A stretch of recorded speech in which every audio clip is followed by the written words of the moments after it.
Hi, my name's Mark from Norwegian Icebreaker, and this is... I'm Darren. And you're listening to The Grind.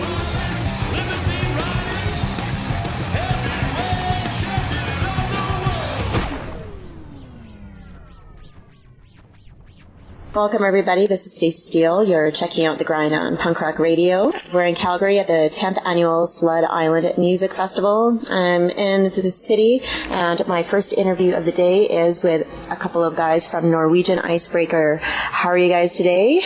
Very well, thank you. Good. As we are all audio, would you please tell our listeners who you are and what you do in the band? I'm Mark Fleischhaker, and I play drums. My name is Darren Ollinger, and I am the... frontman? Sure. Singer? Yeah. I don't know if there's much singing going on, but He's the guy up front. Yeah. I'm the one sitting down. Welcome to the show, you guys. First off, how did you guys end up coming aboard for Sled Island this year? we applied, and they picked us. You did? I think that's how it works. Yeah. Mm-hmm. And you guys are playing one show tomorrow on Saturday at the Palomino at 9 o'clock. Yes. And who are you playing with? Cron Goblin and Valiant Thor, and a couple other bands, too. Mm-hmm. Hell Witch? Those guys, too? You probably know better than me. We just show up and play. What acts are you guys looking forward to seeing this year at Sled Island? I know that you're kind of tied to the ship, Darren, but are you looking forward to seeing anybody, as well as you, Mark, as well? Yeah, there's a called Lunatic. Mm-hmm. They're playing at Tubby Dog tonight. One of them is a former student of mine, so I'm going to go check for them. That's about it, though. Mm-hmm. I stay at home a lot. I don't go out. He's stoked to see Norwegian Icebreaker. Yeah, I'm stoked to play, actually. Yeah. Mm-hmm. Yeah. Well, there's tons of Stratch stuff this year. Mm-hmm. The Pairs are also playing the Palomino tomorrow night, and that's an amazing band. Mm-hmm. Flatliners tonight, of course. It's going to be a banger. So. It's going to be off the chain.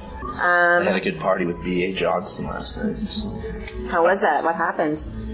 Oh, it's just his standard stuff, but it was really packed. He told me he was thrown off because he's not used to playing for people, like an actual Audience? Yeah, Mm-hmm. so it was pretty full-flown. I was going to say I should have seen Dead Cross, but I'm really lame, so that's all on me. Yeah. That's all I'm going to say. Have either of you played at Sled Island in previous years in any other of your previous projects? Yeah, a band I was in called Ole played Sled Island at Vern's, I believe it was 2008. Mm-hmm. Kieran and Bo of Norwegian Icebreaker were both in that band as well. There? That's about it though.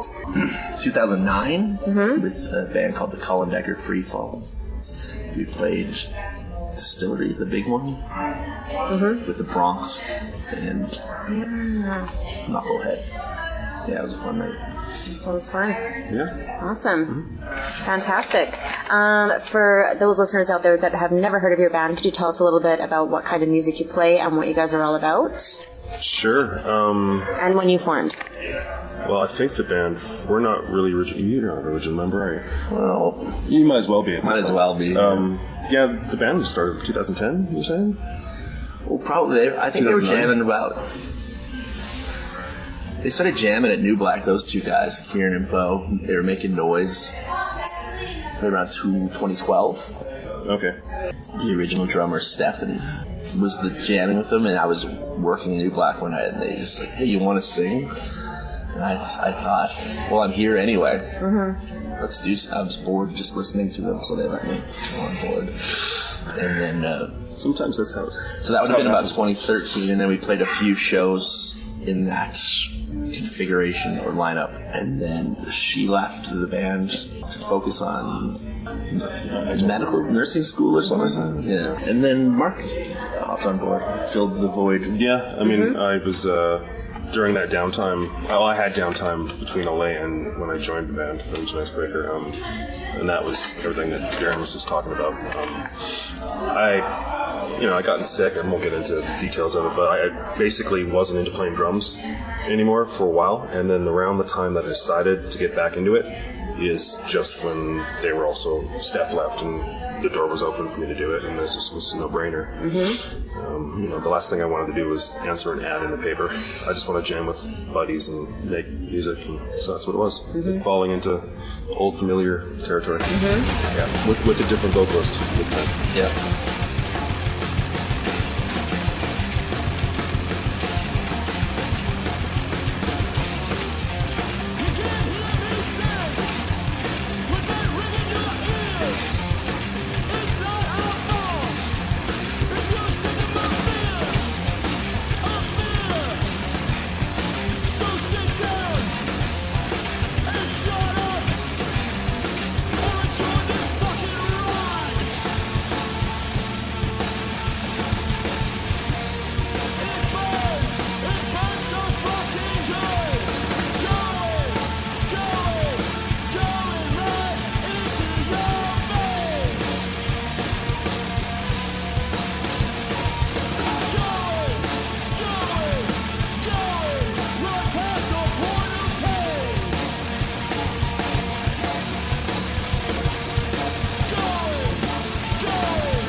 don't you stay?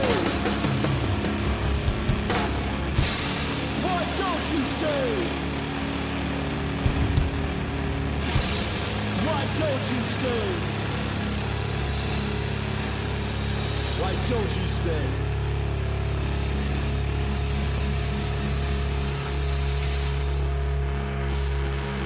This is Norwegian Icebreaker with We May Not Have Tomorrow, but We'll Always Have Tinnitus. You guys have one song out on Bandcamp right now. You guys are planning on putting some more stuff out in the near future, I take it? We got 6 tracks recorded. Just got the mixes back. They were awesome. It's going to unleash that on the world and then take it over one loud song at a time. Mm-hmm. What is some of your music about? What do you guys sing and play about? Nonsense for most parts. Things that we're really into. Yeah. Do you all write together, or you do all write separate? Well, first of all, I think you might get 4 different answers a little bit from 4 different people about exactly what we sound like. Yeah. But to answer what you just said a moment ago is how do we come up with stuff? It's usually Kieran, our bass player, will just pick up his bass and just start playing. Just whatever, just moving his fingers, and the next thing you know, there's a riff there, and maybe even a couple. And this will usually happen when we're on a break and Bo's out for a smoke and I'm doing whatever and Kieran's alone in the room. And I'll have my recorder going, usually, and then I just come in and just go, I got something for that, and then the next thing you know, the song just forms. It's usually not, oh, hey guys, I got a song, I'm bringing it ahead of time, let's all work on it together. It's very organic. Kieran we just all kind of just pick up on each other's vibe, and the next thing you know, there's the song, and then at that point, Darren will take dig when it's completed, and they come present up it to me, and I give them a what the fuck. You want me to write lyrics to this, and then therein lies the challenge for the next couple months. He's I really dig what Darren's doing vocally in the band. Yeah, for sure. What kind of stuff do you sing about? Wrestling. Yeah. Die Hard. Needlepoint. Needlepoint. Needlepoint. Yeah. Well, if you saw your umbrella, then you had to be either there or over there. What else? I have no clue. Oh, yeah. Blue Velvet. Blue Velvet. There's a Frank Booth Blue Velvet piece called Pop Song. Is it a pop song? Yeah. In your version? It's a pop song. Yeah, it really is. Yeah. It's pretty, I don't know, and the sound of it's pretty, we're loud, but I don't... You've been called the loudest band in Calgary, is that correct? That we wear that title with. Yeah. Pride. Like champions. But just because we're loud, I don't think... I think when some people hear the term loud, they think we're a metal band or something like that, and we're not a metal band, and we're not a punk rock band, and we're not a... Yeah. It's so weird. Can't really define, it's not really grindcore either. I think the drumming that I'm bringing to the table in the band is not the norm for the kind of riffs that they're writing. It's kind of my job to kind of rein in the madness and make sense of the musicality that's going on there. I could, use a different approach completely, but I mean, that's why they like me, is because of the way I drum a particular way. I drum like I'm in Rush or something, but I'm not, and then Kieran will, he'll write stuff that's not in 4/4, so it totally makes sense then. Yeah, and I think that really is why it resonates with people too, because it's not what Mark's playing is the standard, and then you wouldn't expect this goofy guy up front singing nonsense over top of the heaviest stuff in the world. Like there's no growl in my voice or angst or anything. Right, like we've been called a punk band, I think more so because of Darren's... The vocals? Yeah, and then my play, I think we're like a progressive punk band then. That's just really, really loud. Progressive loud punk I guess. band. Is that even a genre? It is progressive now. punk? It is now. Yeah. I mean, that's the interesting thing. If Bo and Kieran were sitting here, they'd probably tell you something It's completely different. somewhat different, yeah. But they're not, so Yeah, we win this time. Yeah. We'll have to just follow up with you guys later on in the new year and get those Sure. to join in. Yeah, on when this. we're all together, that's when you'll get some... I only do needlepoint. Norwegian Icebreaker. Here's a story for you, and it's no myth. When it comes to embroidery, I only work stiff. Stitching on fabric, that's an open grid. It's the only art I've learned since being a kid. Hero, mono, interlock, run. Hand-painted canvas are all in my blood. Hero, mono, interlock, run. Hand-painted canvas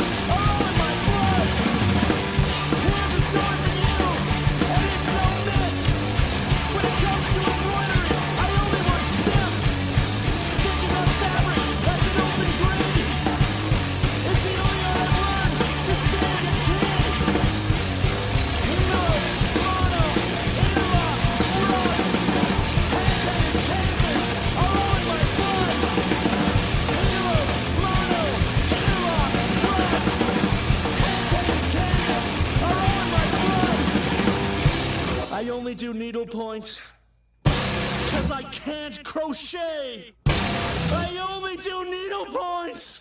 There's no other way. I only do needlepoint 'cause I can't crochet. I only do needlepoint. There's no other way. I only do needlepoint 'cause I can't crochet. I only do needlepoint. There's no other way. In, out, up, down, in, out, loop, around, in, out, up, down, in, out, loop, around, in, out, up, down, in, out, loop, around, in, out, up, down, in, out, loop, around, in, out, up, down, in, out, loop, around. I only do fucking needlepoint 'cause I can't crochet. I only do needlepoint. There's no other way.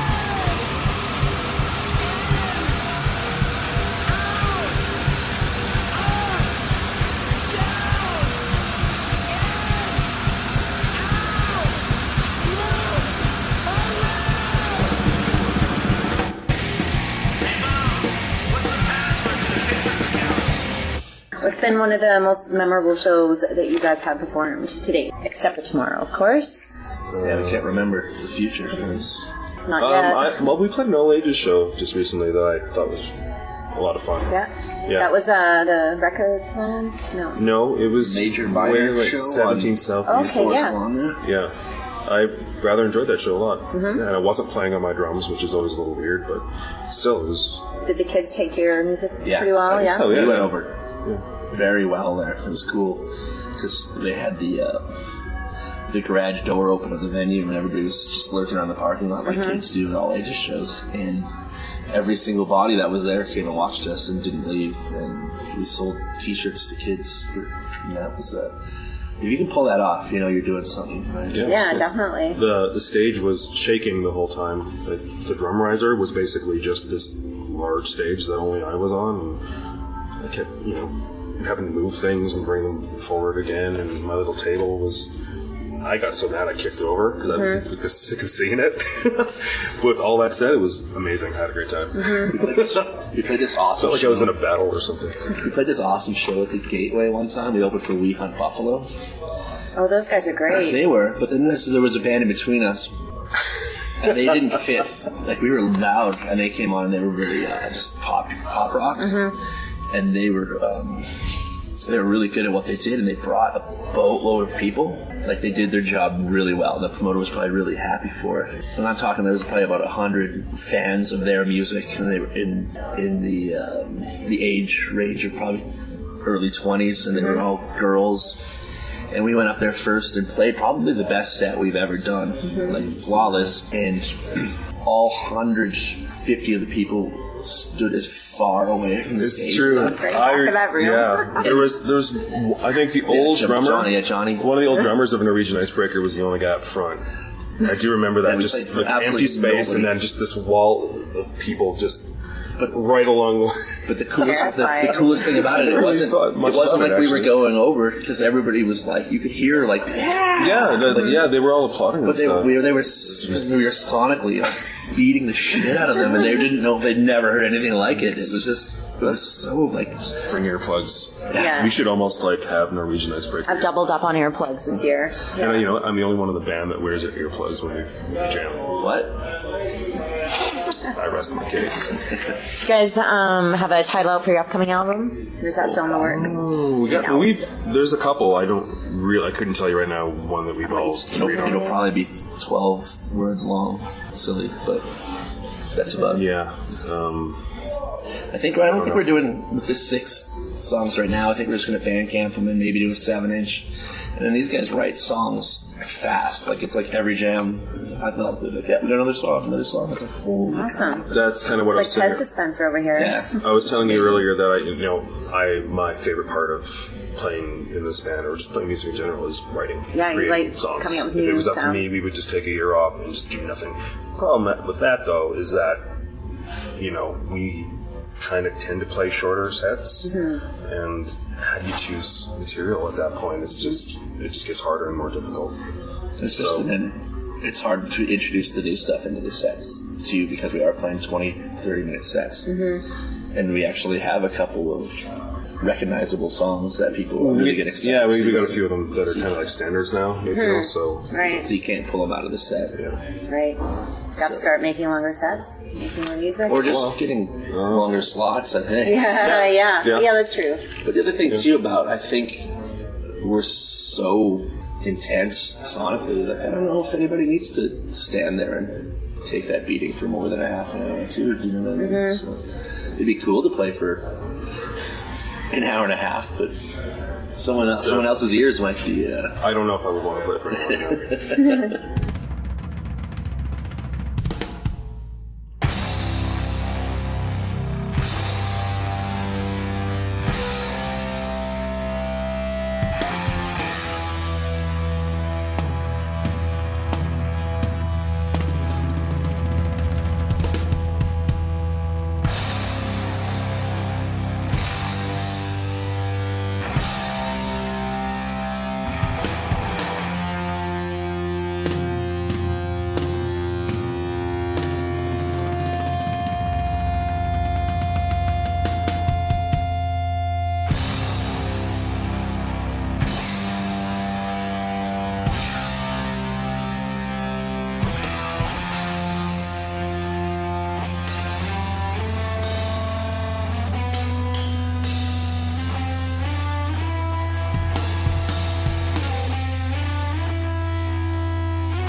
And it's as heavy and intense as the music is, it's all presented with entertainment in mind. We're not just looking at our instruments and You're just playing for yourself, Yeah. basically, right? there is like Kieran and Bo. Well, I am.